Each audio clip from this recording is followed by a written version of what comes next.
Sir, RPSC वाला मुद्दा चल रहा है। राजस्थान में आरपीएससी के जो एक सदस्य गिरफ्तार किए गए हैं, उनके पुत्र को आज अरेस्ट किया गया, भांजा पकड़ा गया।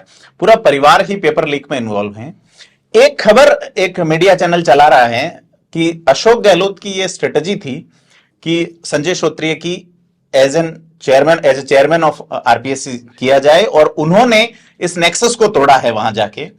तो क्या लगता है उसको आप कितना गंभीरता से लेंगे, आप भी जानते हैं चैनल को, और खास तौर पर जब हो ये मची हो कि किस तरह से आपको हर चीज को तारीफ में बदलना, तो इस तरह की खबरें आती रहती है।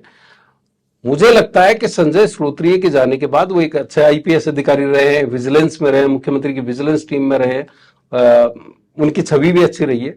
तो उनके पहुंचने के बाद ये बंद हो जाना चाहिए था। उनके पहुंचने के बाद में बंद नहीं हो रहा, इसका मतलब कहीं न कहीं उनकी कमजोरी रही। मैं ये तो नहीं कहूंगा कि वो शामिल रहे, लेकिन उनकी कमजोरी सामने आई इससे। अब चूंकि ये डिमांड हो रही है कि अध्यक्ष को भी बदला जाए, अध्यक्ष के खिलाफ भी कार्रवाई हो, अध्यक्ष भी इस्तीफा दे, तब एक तरह से उनके फेवर में ये इस तरह का प्रोपेगेंडा या उनके फेवर में एक चीज खड़ी की जा रही है। सवाल ये है कि जब अब कटारा पकड़े गए, कटारा के पकड़े जाने के बाद में अब ये सच भी सामने आना चाहिए कि राजनेताओं के घर में 80-80 नंबर इंटरव्यू में देने के पीछे की कहानी क्या थी जी। एक समान नंबर उनके कैसे आ गए, यहां तक कि जो पेपर दिए उन्होंने उनमें भी एक समान नंबर आए। ऐसा तो मुश्किल से होता है। या तो 80 नंबर भी हो सकते हैं, 82 भी हो सकते हैं, 85 भी हो सकते हैं, 87 भी हो सकती है, या 76 भी हो सकते हैं। 80-80 नंबर आने के पीछे की कहानी क्या थी, वो भी कटारा से उगलवाना चाहिए, और कटारा हो सकता है इसको लेकर के कई राज उगल दें।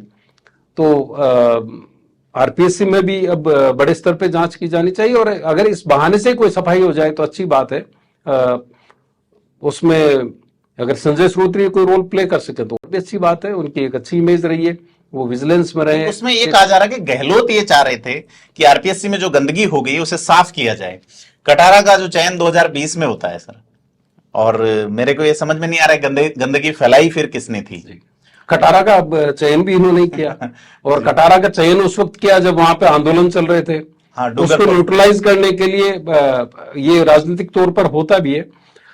सूचना तो पहले भी ये रही है और लगातार रही है कि आरपीएससी के एक मेंबर तो ऐसे भी बताए जा रहे हैं जो 10th पास भी नहीं है जी। अगर आप इस तरह के एक तरफ तो आप एजुकेशन को लेकर के सत्ता में बैठे लोगों पर सवाल खड़े करते हैं, और दूसरी तरफ जो सिलेक्शन होते हैं उनकी शैक्षणिक योग्यता पर सवाल खड़े होते हैं और उसकी जांच भी नहीं करते हैं। ये भी अपने आप में गौर करने वाली बात है कि आप कितना सीरियसली इसको ले रहे हैं।